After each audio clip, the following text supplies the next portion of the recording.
Chavre, hello, how are you? A good night of Shabbos Kodesh. I hope everyone is gesund, stark and freilich, begashmis and beruchnis. I hope everyone is healthy, strong and happy, physically and spiritually. We're giving tzedakah, as we do since the war started, doing something extra. Gedel tzedakah shem kareves agula Mashiach should come now. We're going to say a pasuk that we started adding from Aleph the Rishchei Shel Tilish and Rabbah, and that is Kapitel Chov Zayin in Tilim. We're going to say the pasuk Al Titneini Benefesh Tzoroi Ki Komu V'Yedei Sheker V'Fei Achamos, which is translated, "Do not give me over to the will of my oppressors, for they have risen against me false witnesses, and they speak evil." Excuse me. This week's parsha is Ki Seitzei L'Melchama Alevecha. When a person goes to wage war against his enemies, all the commentators speak about how there's a message here not only to a physical enemy, but the enemy from within. Hagoya shebekirbecha u'nefesh b'hamis. So too, this pasuk could be translated in Avodas Hashem. Al titneini benefesh tzoroi. Do not give me over to the will of my oppressors, which means my yetzer hara, my lesser half. Ki komu v'yedei sheker v'fei chamos. Because they have risen against me false witnesses and they speak evil. What that means is, mizoktas elam hazeh is alma de shikr, it's a false world. And they speak evil. Like today we say fake news. In other words, in a way, the entire world is a cover-up, as we spoke many times, and we'll get into it a bit today, where only a person who's seeking Hashem will see the hand of Hashem. And for those that are seeking, it's obvious. But on the other hand, for those that want to deny, who are running away, they can argue and say, show me where's God? Like, what is God? Is God a rock? Is God the physical? Etc. They want to see a demonstration like what happened by Kriyas Yamsuf. Zeh, Keli Vaveu, Marabetz Boy Vemezeh. And so this is what it means. Ki komu v'yedei sheker v'fei chamos. They're speaking falsehood the whole time. That if you look at the world, you see that the world is a world of nature. It's not about Elokus, godliness. And the same thing, v'fei chamos, they're speaking evil. That there's other forces that take control. Things like that, etc., etc. And it's a struggle. So that's what the pasuk tells us. And this is what we're going to see from this week's parsha, Ki Seitzei L'Melchama Alevecha. When you're dealing with this enemy, what's the mission? What's the contrast? What does the enemy represent? And what is our mission in this war, so to speak? So before we get to that, we'll speak about one of the mitzvahs in the Torah of this week, which is a very, very famous mitzvah, and much is discussed about it. And it's interesting. I find it interesting that this mitzvah warrants so much literature and Torah. We'll soon see. But that's a very famous mitzvah, which is Ki Korei Kansipoir. If a bird's nest happens to be before you, Lefanecha B'derech, on the road, V'cholei Tzoi L'Oretz, Sefer Chaim Beitzim, V'heim Revetz Al Refrechem Al Beitzim, L'Hisika Achoim Al Abonim.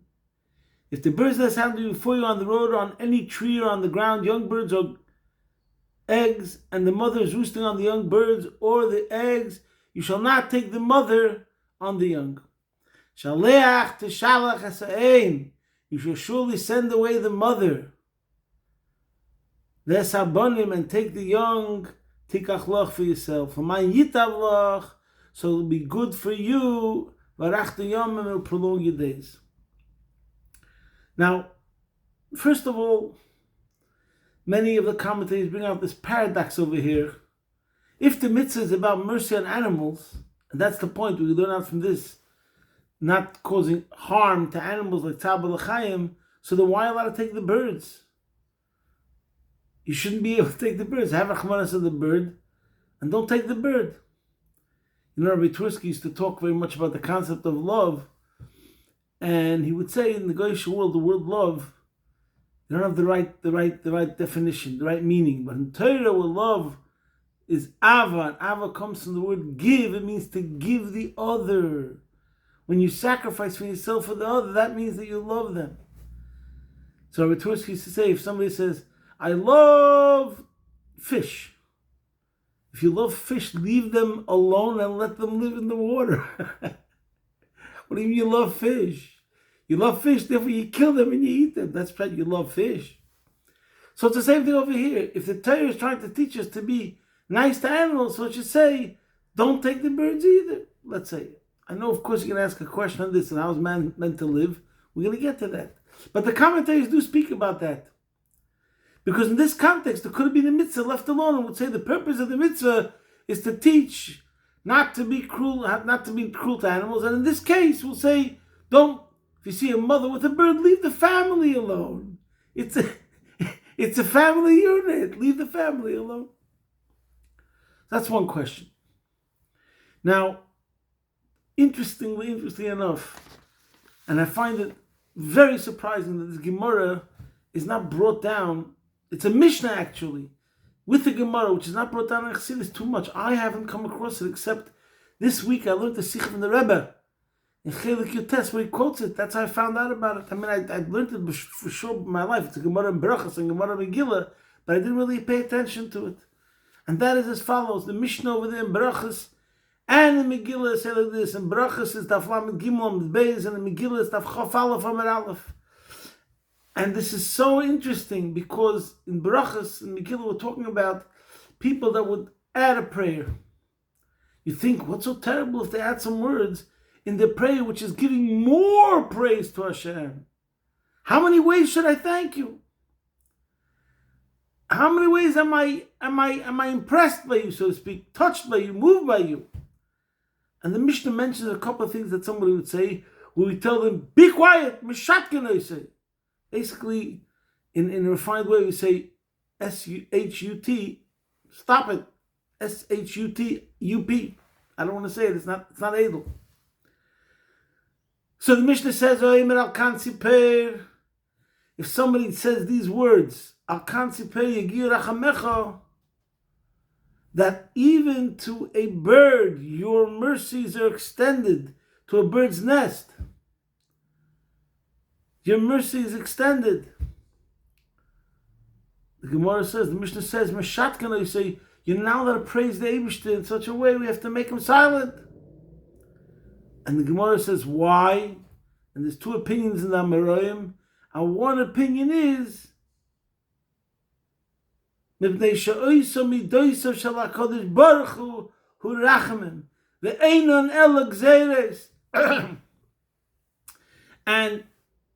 this person says the reason why is because someone could mistakenly think that the intent, the reasoning, the logic, the cause, why did Hashem give this mitzvah was in order because Hashem is merciful. So therefore that's why he made this commandment. Zog the Gemara, no. The commandment has nothing to do with Hashem's mercy. It's a decree. So this is astonishingly profound. And this is a discussion in all of Chassidus. As we all know, the famous saying, we've spoken about this so many times, and today's talk is going to touch upon very, very broad, fundamental concepts in Judaism, Yiddishkeit, and Chassidus. So everyone knows the famous saying that we've mentioned many times, that the Friedrich Rebbe said, "Sinish wie de Welt meint." It's not like the world thinks Halavival Mekayim Given Chukim mit derselben Geschmack wie Mishpatim. If only I would fulfill the commandments that have no reason, with the enjoyment that I have in the mitzvahs that do have a reason. Nay, that's not what you meant to say. Halavival Mekayim Given Mishpatim mit derselben Kabbalah Seil V'chukim. If only I would fulfill the mitzvahs that are logical, like don't kill on the appearance, with the same Kabbalah Seil, acceptance of the oath, of the yoke of Hashem, obedience, subservience. Like when it comes to chukim, we know chukah chakakti gzeirik zati ve'nechor shus lahar halavai with mekayim mishpatim, with the same sort of obedience and subservience. And that's a Hasidic saying from the Friedrich Rebbe. What I find very interesting is that this Gemara would serve as the ultimate example of this idea. So it's Mefedish Gemara. And the reason why it's so amazing is because it's an Afkamina. We're saying so much so that we have to negate this idea that you might think that the source, the origin of the mitzvah starts from a concept of mercy, that we say that if you even say those words, you know, those words in prayer, which is something which l'chayra, it's making Hashem's honor greater, and we say no. Banish the words. Those words should not be spoken, because then someone could mistakenly think that the origin of the mitzvah is something that we can understand. It starts with something which is much greater than ourselves. Excuse me. And precisely in a mitzvah like Shiluach HaKan, which is so easy, simple, obvious to say that it comes from Hashem's mercy, that the mother bird shouldn't see how her children are being taken away. Such a mitzvah would be easy to give the source as something of Hashem's mercy, and we say no, do not say that. So that would be a clear, evident, demonstrated manner that even in a mitzvah which is mishpatim, it makes sense. Don't do something which is cruel. Even in such a case, we say no. It's not that. It's gzereisov. And so much so that the Gemara says if someone tries to add that as a prayer, we say do not say those words. So I find it very, very amazing that I haven't really come across this in Chassidus, this Maimer Azal, except in that Sikha that I mentioned before. So I don't understand why. It's a question. But now, to appreciate the mitzvah, to answer this question about the mother, the birds, is it merciful, not merciful? How come we could take the birds, the children? There's another question, comes right after this, and Rashi talks about it, because right after this mitzvah of Shiluach HaKan, we have the mitzvah of Micah, making a fence on your roof. Okay. So by the way, I didn't make it clear, just make it clear, there's two mitzvahs over here. There's one mitzvah that it's a loisasel, isika chaim alabonim. You can't take the mother when she's on the children. And then there's a mitzvah say, shalach the shalach hasaim, send away the mother. Sending away the mother is a mitzvah. Okay. So to understand all this, there's another verse right away at the beginning of this week's Parsha, which covers something so general as we mentioned. War and battle is connected to our inner battle, a spiritual battle. The Mishnah says, "Ki Seitzei alevecha," if we go out and wage war with an enemy, "Onesonei Hashem alikecha biyadecha," and Hashem will deliver him into your hands. You'll be victorious. And then the pasuk says, "V'shaviso shiviyoi," you will capture its captives. So one meaning is that those people will become your captives. But there's another meaning over here, is that other enemy, that enemy has other people that are the captives of that other country. And that's what Rashi says over here, very interestingly, that what happens, V'shavisa shivya l'rabis kananim shebeteicha. There could be kananim that are people from really a different country, but they're captives by that country that you conquered, but they're allowed to live, etc. Now, I want to explain what this means according to Chassidus. We spoke many times already in the past about, it's all about the sparks. We could look at Yiddishkeit and many, many mitzvahs and many, many concepts connected to this idea of the sparks. But before we get to the sparks, let me tell you what was the key to my whole change, my understanding of the whole thing in a different way. What we're going to speak about, we spoke about already many times, but I haven't seen anybody speak about it in the context of Shiluach HaKan. What made me think this way is, where does the Rambam put this mitzvah? He puts it in Sefer Kedusha, in Hilchas Shchita.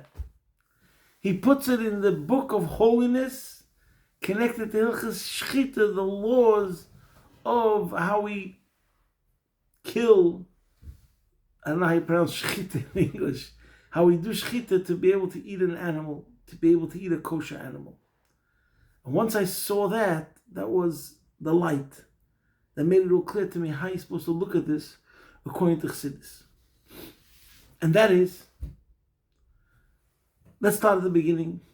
What the Alter Rebbe says in chapter 33, V'zeh kol adam, v'sachlas b'yosei, v'riyas kol ha'elamis al yonim v'sachteinim, liyas le'dir ezoi v'sachteinim. V'zeh kol adam. You have to look at those words and think about it again and again. I mentioned this so many times, I can't get over it. Asheinu Mateicha Kenu, this week is Chayel, the Yom Haledes of the Baal Shem Tov and the Yom Haledes of the Alter Rebbe. And when we think about the truth that the Alter Rebbe revealed to the world in the Baal Shem Tov, and we would think where we'd be without this, we'd be in complete darkness. The Alter Rebbe came along and told us what the entire Yiddishkeit is all about, what the entire existence is all about, what the entire reality is all about. Not only this world, but everything. V'zeh kol ha'adam. This is the purpose of man. The purpose of why it was created. Uvriyas kol ha'elamis, and the creation of all the worlds. So this world, this lowly world, this tachten, yes, us, here at rock bottom planet Earth. Earth. Hello, Earth, calling out to you. You should know this is the purpose of it all, and your existence being in this planet Earth, tachten, shein tachten, lamata imenu, in the lowliest of the planet. This is what it's all about. To make this world a better place, to make this world a holy place. And as the Alter Rebbe explained, the famous saying, Nis'ava Kodesh Baruch Hu Liyis Baruch Hu, he desired to have a dwelling place of a type of feklish kasha. I'm not getting into the whole idea right now. He desired, he lusted to have this world as his home. And we can't ask a question why. He says, Zois Yoidim, das Vesim, this we do know, this is what he wants. Why? It's beyond understanding. Like the Gemara we spoke quoted before today. Einan el Gzeresav. We know what he wants, but it's really Gzeresav, and that means that it's beyond logic. It's from a different realm completely unparalleled to logic, incomparable to logic. Okay, so now we're saying we have to make this world a dwelling place. What are the mechanics? What are the dynamics? Part of the dynamics is there are godly sparks that are throughout creation. That Rarizal wrote all about this. So every single thing has a godly spark, and I believe these are sparks that are in addition to sparks that are creating it every single second. But I'm talking about the sparks that you're meant to elevate. And it comes together with another famous thing that's quoted in Chassidus from the Ikrim, that the purpose of every category, species, so to speak, is to become elevated in the higher species. That's how we elevate the world. So the tachlis of the daimim, there's 4 types. There's the inanimate, there's we spoke about it last week. There's the vegetation, tzemeach, there's chai, the animal kingdom, and medaber, and humans. The tachlis of the daimim, the ultimate purpose of the water, is that the water causes growth, flowers, grass, lettuce, radishes. So too, earth. That's daimim. And the koyach hatzemech, which is an earth, causes the earth to grow produce, vegetation. So that's how daimim becomes elevated. So to speak, it transforms into vegetation. Then the tzemeach is eaten by a cow. It becomes part of the cow. The ultimate elevation of the tzemeach is not that it becomes a part of the cow. He becomes cow. He becomes transformed. He becomes that higher species. Now, when a yid takes this cow and makes a brach and he shechts it, hilchas shchita, sefer kedusha, he eats it properly. And he has the right intention to serve to have more energy to serve Hashem with greater enthusiasm, with greater intensity, with greater vitality. So now this Chai became transformed into Medaber, and when you serve the Eibishter, which is Adam Elyon, everything becomes elevated. That's what's brought down from the Ikrim, and Chassidus talks about it in many places. So now, let's change our whole perspective about Shiluch HaKan. I want a bird. I want the eggs. I want the chicks. Anybody wants the chicks' eggs? No. When a Yid is looking for food, what's really going on over here is he needs food to serve Hashem. Those chickens want to be elevated. Those chicks want to be elevated. The chicken that's going to land on your Shabbos table, and you're going to make a bracha on him, and wash on him, and make kiddush on him. That sparks that are in that chicken are getting elevated, and for that purpose the chicken was created. So now, if we look at the mitzvah of Shiluch HaKan, that's something which is part of Sefer Kedusha. It's about sanctifying food. And it's connected to Hilchos Shchita, similar to the idea of what we're doing by Shchita. So now we come along and we say, what's going on over here? Because the mitzvah, when we say the Shiluch HaKan, whoever says it's Rachamim, we say you shouldn't speak it like that. It means if you think it's only Rachamim. It's not about Rachamim. It's about Nesav HaKadosh Baruch Hu says Baruch Hu B'Tachtenim. That's the central theme of every single mitzvah. Guess what? Every single mitzvah, if someone would say, V'zeh kol adam, v'sachas b'riyosei, v'riyos kol elis, elyonim, v'sachtenim, v'riyos lo'ydir zeh b'tachtenim, he'd be correct. Right answer. You could answer that the reason and the purpose of every single mitzvah is because Nesav HaKadosh Baruch Hu is Baruch Hu B'tachtenim, and you get a right mark on the test. It might be not the specific reason connected to this mitzvah alone, but it's the origin of all the mitzvahs start from the level of this is what Hashem wants. Because it's connected to making this world a dwelling place for Hashem. So, the lesson you could say is that in other words, this is the Chiddush. That even when we're talking about a religious person, a selfless person, who the only reason he's chasing the eggs is not because he likes scrambled eggs. The reason he's chasing after it because he has to serve Hashem, and he's looking for the fuel to serve Hashem, and he knows that Hashem wants him to elevate everything in this world to channel it towards Hashem. So even in such a case, we say the way of the Torah is D'racher Dachin Noyam, V'chol Nesiv Yisrael Sholem. Do it in such a way that the mother is sent away, because it would be cruel for the mother if she sees the way of children are taken away. So it's a whole new perspective and a whole new look on what the mitzvah of Shiluch HaKan is. It's all connected to Dira B'Tachtenim, and it's not a problem at all. And this is the connection now also, like I said, B'Shavisa Shivyoy, there are sparks.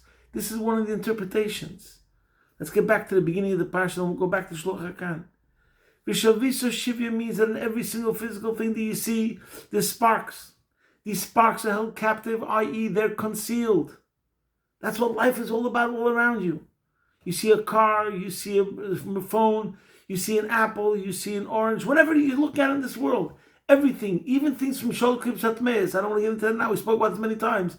It's all sparks that are concealed that we have to liberate. It's a mission of extraction. And this is what it means. We liberate the spark. We're conquering the world for Hashem. Lastly, is Baruch Dira B'Tachtenim. And this is the question. You look at an apple.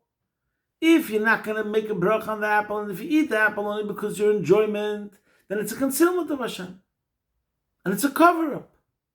But if you eat the apple and you make a bracha,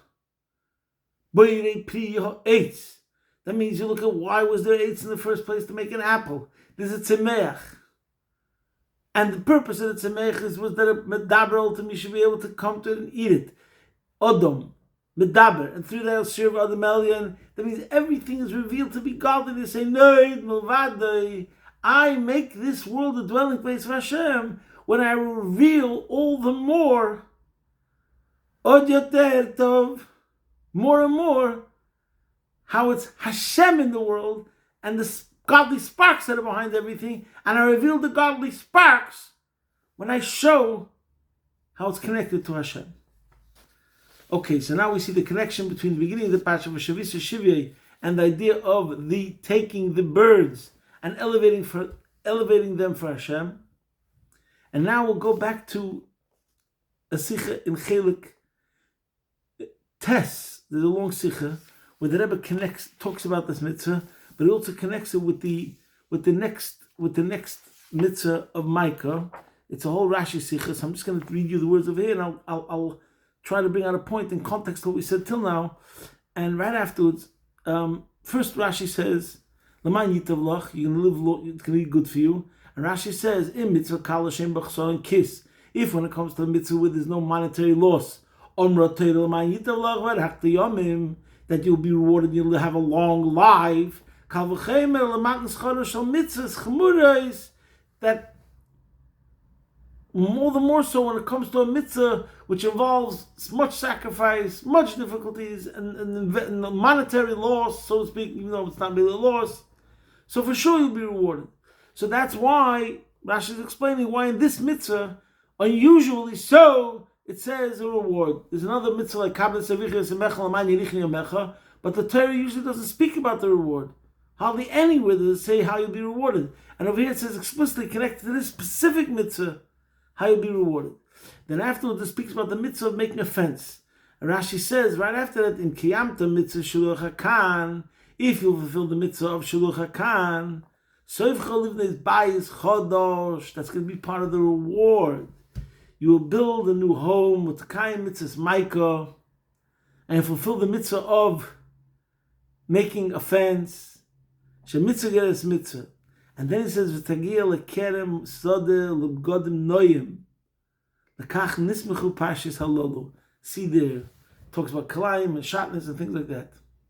So yesh loim abderech remez. What I want to say is, man's needs, as spoken about in Chassidus, comprises three elements: bayis, levush, and mozin, or the other way around, mozin, levush, bayis. So this is the order over here. This is what Rashi is telling us.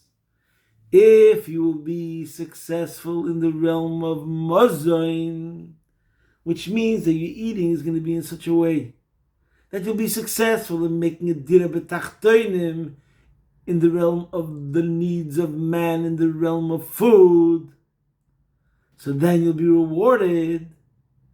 Mitzvah geres mitzvah, Hashem will bring you success in your avodah of elevating the other needs of man, which is shelter, home, and garment, clothes. Chassidus talks about these three levels. Mazon is primi, levush is makif hakorev, and bayis is makif harochik. But it's so amazing. Look at this Rashi. He says we're going, that's the juxtaposition between Shiluch HaKan, which is really connected to Mozin, it's food. You're taking the eggs to eat. Then he's saying, you're going to be rewarded in a major way. First thing, you're going to get married. You're building a new home. You're going to have a home. You're building a house. You know, today, everyone speaks about how expensive it is to own a home. And this is what it means, Kisim Nebayis Chodesh. You're not renting. You're building a new home. Wow. Today, to say someone could do that, it's very good news. And you're rewarded in such a way, but that means now we trust you. Like the Rebbe's Pshat, the Rebbe Mechabed Hashirim. Why did Rebbe give honor to the rich people? Because God trusted him with many sparks. Talking about sparks, we can talk about the subject of sparks to show how everything in Yiddishkeit is also connected to this idea of the nitzutzes of sparks. So too over here.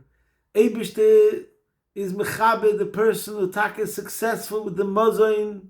he's going to be rewarded, that'll be given major sparks, next level, it'll be bias. And then Rashi also says, from there we come to the union of, he says clearly the words, Ola begodim noyim. And by the way, when he says also, Mitzvah Tegila Kerem, I'm going to say there's Levush Maz and bias, but then there's even more than that, as it extends further. Your positive influence and your positive impact in elevating everything you touch, everything that belongs to you, becomes elevated, goes higher. Not only in yourself, not only in your house, not only in your clothes, but in your fields, in the kerem. So it just shows to what degree the person understands what the mission is all about. There's a battle constantly going around, whether the world is going to represent something which is false and part of the cover-up, or whether you're going to reveal the truth and the elikus in Eid Mulvadi in every single thing. We spoke already about the connection to Chayelu. Now we'll just mention that there's also the connection to Tesvavel and Mitzvah Shem. Monday is going to be the 15th day of Elul, with the Hisyastus, the day of the founding of the Yeshivas Temchet Temimim Lubavitch. And the Rebbe Rashab said that one of the purposes of the Yeshivas Temchet Temimim was Kol Hayetzel Mochemes Beis David. He said it's about making the students to be soldiers that are fighting the Mashiach wars. But Mashiach in Yiddishkeit, it's all the same thing. What does it mean, fighting the Mashiach wars? Fighting the Mashiach wars means to bring Mashiach, but how is Mashiach going to come? What's the culmination, the summit of all of Yiddishkeit? Of Ezek Kol Adam V'Sachas B'Yosef V'Yos Kol Eil Misal Yedim V'Sachtainim. Dina B'Tachtainim is Mashiach. Mashiach is Dina B'Tachtainim, the full-blown revelation of how the world becomes and became a dwelling place for Hashem. And that is accomplished through the Bachram of Temchet Temimim, through the Shluchim of the Rebbe, throughout the entire globe.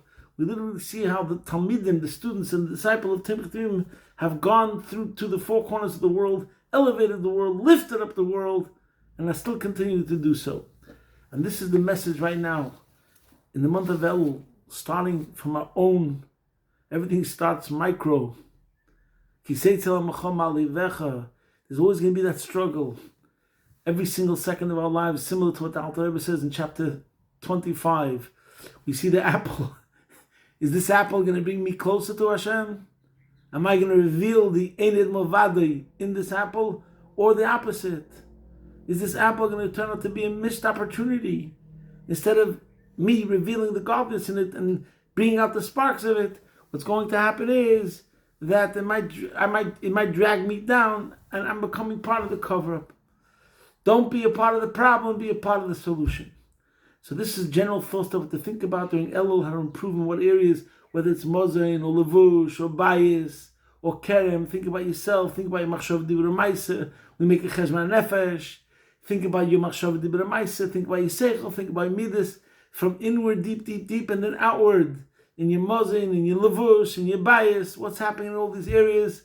Are we revealing in all these things how Hamelech, how the Eibush is the only true reality in all these things?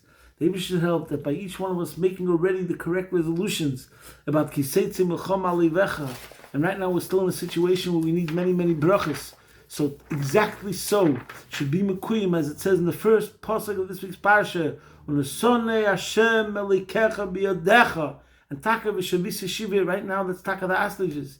It should be V'Shavisa Shivya, but in a way that they're B'Teivan Deriva Nigla Gesund Stark. I don't know if they could say they're stark, but they will be Gesund Stark and Felach, and they wish to help through all our Aved and all right approach and attitude and perspectives. This will bring about the Gula Mitzvah Shlem will take it from Yad Mamish, posting from my home, Bez Hashem Yisborich, your man in Melbourne.